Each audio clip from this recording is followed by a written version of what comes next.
Bosi turk I kriptomonedhave Faruk Fatih Ozer, ish drejtori ekzekutiv I bursës së kriptomonedhave Todex, e cila falimentoi, është gjetur I pajet në qelinë e tij të burgut në qytetin perëndimor turk, Tekirdağ. Raportohet se policia po heton rastin ndërsa dyshohet se Ozer ka kryer vetvrasje. Ozer, I cili drejtoi Todex deri në falimentimin e saj në vitin 2021, u dënua 2 vite më parë me 11.196 vjet burg nga një gjykatë turke për mashtrim. Ai kishte braktisur shkollën e mesme dhe themeloi kompaninë Todex në vitin 2017, ndërsa u arrestua në Shqipëri pas kolapsit të kompanisë. Një gjykatë shqiptare urdhëroi ekstradimin e tij në Turqi në vitin 2022, ndërsa akte akuzat fillestare të prokurorit vlerësuan humbjen totale të investitorëve, kur Todex falimentoi rreth $24 milion.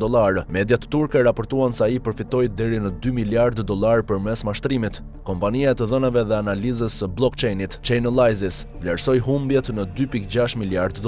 Kujtojmë se Faruk Ozer u ekstradua drejt Turqisë në 20 prill të 2023. Gjykata e lartë I hapi rrugë ekstradimit ndërsa autoritetet e 2 vendeve e ekstraduan drejt Turqisë. Skema e mashtrimit. Faruk Ozer I ratisur prej muajit prill të vitit 2021, akuzoi në Turqi se në bashkëpunim me persona të tjerë ngriti një skem mashtrimi nëpërmjet krijimit dhe shitjes së monedhave virtuale përmes kompanisë që vetë ai themeloi, duke mashtruar rreth 400.000 persona që investuan në platformën e tij, tashmë të mbyllur. Autoritetet atje I bllokuan llogaritë bankare të kompanisë Todex, ku ju gjetën 16 milion lira, sipas mediave turke. Në momentin që është arratisur nga vendi, Faruk Ozer kishte me vete një server ku mbahen $108 milion në formë kriptomonedhash. Në Turqi janë arrestuar disa bashkëpunëtorë të 28 vjeçarit me akuzën e mashtrimit.